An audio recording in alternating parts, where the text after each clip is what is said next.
अस्सलाम वालेकुम welcome back to the video. कैसे हैं आप लोग? उम्मीद अच्छे होंगे व्यूअर्स। इस वीडियो में हम बात करने जा रहे हैं शिबा इनू की बर्निंग को लेकर। बहुत इंपॉर्टेंट क्वेश्चन है, आज इस वीडियो के अंदर इसका जवाब देंगे। और यहाँ पर ये चीज़ भी समझना बहुत इंपॉर्टेंट है कि जो प्रोजेक्ट मीम होता है ना, तो वो किसी इकोसिस्टम के ऊपर काम कर रहा होता है, उसका अपना मेन नेट नहीं होता। ठीक है, तो यहाँ पर शिबा इनू हमारे पास एक ऐसा मीम प्रोजेक्ट है जिसका अपना मेन नेट नहीं है, और वो अथीरियम के जो है वो मेन नेट के ऊपर काम करता है, और अथीरियम ही उसको एक प्लेटफार्म मुहैया करता है जिस पे वो अपनी पब्लिक को जो है वो इंटरटेन करता है, पब्लिक को जो है वो यहाँ पर एंगेज रखता है, ताकि उसके सिस्टम को जो है वो अप्रोच मिलती रहे, उसके सिस्टम को प्रमोशन मिलती रहे, और तब तक जब तक वो अपना सिस्टम लॉन्च नहीं कर देते। जो हमारे पास उनका डाटा है उस हिसाब से शिबेरियम ब्लॉकचेन जिसको वो कहते हैं कि हम लोग तब तक ये चीज़ें करेंगे जब तक उस सिस्टम के अंदर जो है वो शिफ्ट नहीं हो जाते, तब तक जो है वो अथेरियम हमें जो है वो एंटरटेन करेगा। आज इस वीडियो के अंदर जो क्वेश्चन का मैंने आप लोगों के सामने जवाब रखना है वो भी इस चीज़ के साथ ही रिलेट करता है। यहाँ पर मैक्सिमम पब्लिक ट्विटर के ऊपर और दूसरे सोशल मीडिया प्लेटफार्म के ऊपर ये बात करती रहती है कि भाई हम लोग देखते हैं कि कभी 7000% बर्निंग हो गई, कभी 200% बर्निंग हो गई, कभी 500% बर्निंग होगी। यानी कि बहुत सारे वैलेट्स के एड्रेस भी हम लोगों को मिलते हैं जिसमें ये चीज़ वाज़ेह जो है वो लिखी होती है कि भाई इतने % जो है वो बर्न हो चुके हैं, और यहाँ पे बड़ी बड़ी हाई लेवल पे बर्निंग देखने को मिली है।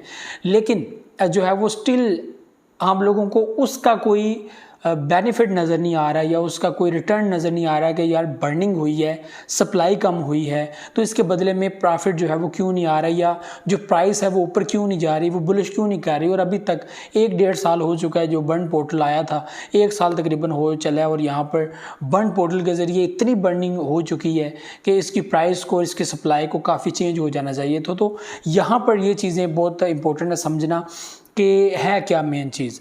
तो सबसे पहले मैं आप लोगों को बता दूं कि अगर आप लोग एथेरियम के सिस्टम के ऊपर जाएं, शिबा इनू के अंदर आप एंटर हों, यहाँ पर एथेरियम के सिस्टम के अंदर आप लोग जाएं, तो आपको पता चलेगा कि शिबा इनू की जितनी बर्निंग हो चुकी है वो सब जो है वो इस वक्त पेंडिंग में चल रही है, वो सब कॉइन्स पेंडिंग में चल रहे हैं।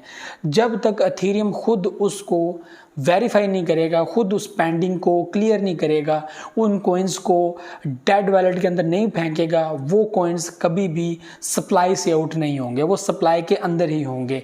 एक रिक्वेस्ट वहाँ पर ऐड की गई है कि भाई ये प्रोजेक्ट्स है, ये कॉइन है, और ये तब तक जो है वो मार्केट सप्लाई में रहेंगे जब तक उसको एग्जिट नहीं दे दिया जाता। तो यहाँ पर सप्लाई तो मौजूद है, बर्निंग भी हो चुकी है, लेकिन उनको वेरीफाई नहीं किया गया। वेरीफाई ना होने का मतलब ये है कि अभी भी वो सप्लाई का हिस्सा है, जितनी भी बर्निंग हो चुकी है वो सब सप्लाई का हिस्सा है। लेकिन यहाँ पे एक अहम चीज़ ये है कि हम लोगों ने वो बर्न मैकेनिज्म के ज़रिए उसको उस जगह पे पहुँचा दिया है।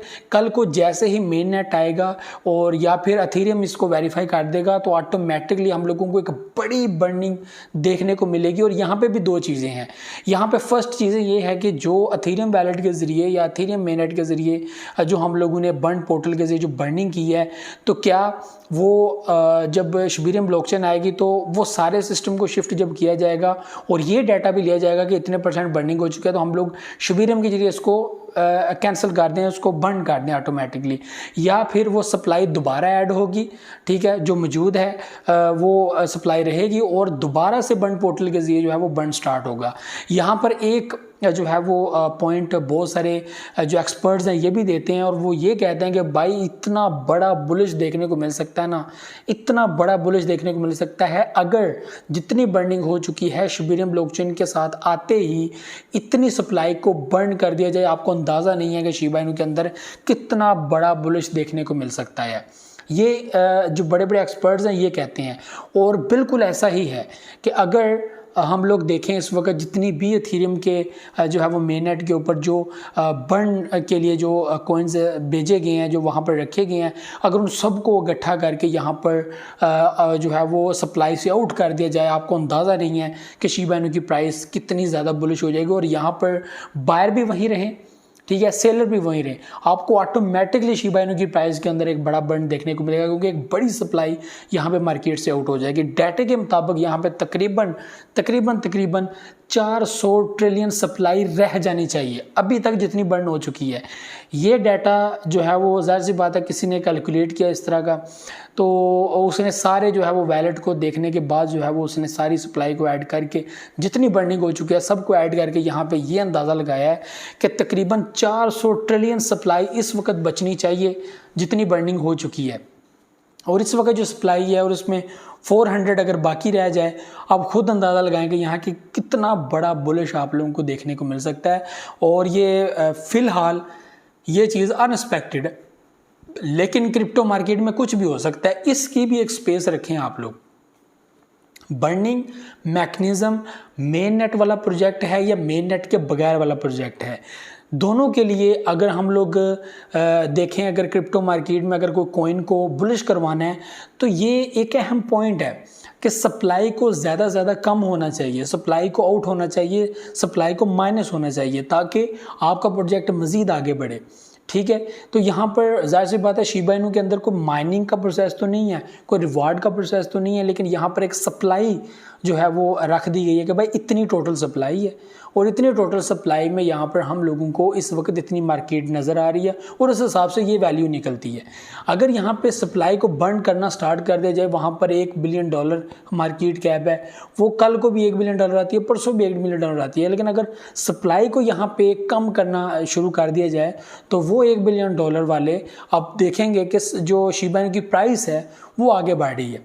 ठीक है, और जितने भी यहाँ पे होल्डर्स हैं उनके ऑटोमेटिकली जितने उनके पास कॉइन्स होंगे उनकी प्राइस जो है वो बढ़ेगी और उनको फ़ायदा होगा। तो ये चीज़ बहुत इंपॉर्टेंट है व्यूअर्स, ये समझना बहुत इंपॉर्टेंट है। लेकिन यहाँ पे जो मैक्सिमम फ़ायदा उसी वजह से हो सकता है कि यहाँ पर जो सेलर आएंगे वो सेलर क्या करेंगे, एक बड़ी सप्लाई को सेल करेंगे, ऑटोमेटिकली यहाँ पर एक बड़ी सप्लाई जो है वो बर्न हो जाएगी, वरना होल्डिंग के अंदर से यहाँ पर सप्लाई को बर्न करना बहुत मुश्किल काम है। तो यहाँ पे एक टाइम चाहिए, उस टाइम के हिसाब से जो है वो मार्केट में बर्निंग होगी, इसके अलावा तो कोई ऑप्शन नहीं है। तो यहाँ पर बर्निंग के बारे में ये चीज़ समझना ज़रूरी है कि एथेरियम के सिस्टम के ऊपर आप लोग काम कर रहे हैं, और जब तक एथेरियम आपको अलाउ नहीं करेगा आप कुछ कर नहीं सकते। तो यहाँ पर मेन नेट तो बहुत ज़रूरी है। अगर आप अपनी मर्ज़ी से काम करना चाहते हैं, अपनी मर्ज़ी से सिस्टम को चलाना चाहते हैं, तो ज़ाहिर सी बात है शिबेरियम ब्लॉकचेन का आना बहुत ही ज़रूरी है। और यहाँ पर सारा सिस्टम जब शिबेरियम का जो है वो जो शिबा इनू का सारा सिस्टम जब शिबेरियम के ऊपर शिफ्ट होगा तो ज़ाहिर सी बात है यहाँ पे बहुत सारी चीज़ें देखने को मिलेंगी। और सबसे अहम चीज़ ये है कि मेटावर्स सिस्टम, गेमिंग सिस्टम और जितना भी इसका डिपार्टमेंट है जो काम कर रहा है वो टोटली जो है वो फोकस्ड होगा शिबेरियम के ऊपर, और शिबेरियम ही फिर इनका एक सिस्टम होगा जिसके ज़रिए आप लोग जो है वो सप्लाई को बर्न कर सकते हैं ये सारी। और मैं आपको ये भी चीज़ बता दूँ कि जब ही शिबेरियम ब्लॉकचेन की अनाउंसमेंट होगी, ये क्रिप्टो मार्केट की एक बड़ी न्यूज़ होगी, क्रिप्टो मार्केट की एक बड़ी न्यूज़ होगी क्रिप्टो मार्केट की। तो ये चीज़ भी अपने जो है वो आप लोगों ने माइंड में रखना है। तो ये व्यूज़ चीज़ें थी जो आप लोगों के साथ शेयर करनी थी। उम्मीद आप लोगों को वीडियो पसंद आएगी। मुझे इजाज़त, नेक्स्ट वीडियो में हाजिर होऊंगा। दुआ में याद रखिएगा, बहुत सारे ख्याल रखिएगा। अल्लाह हाफ़िज़।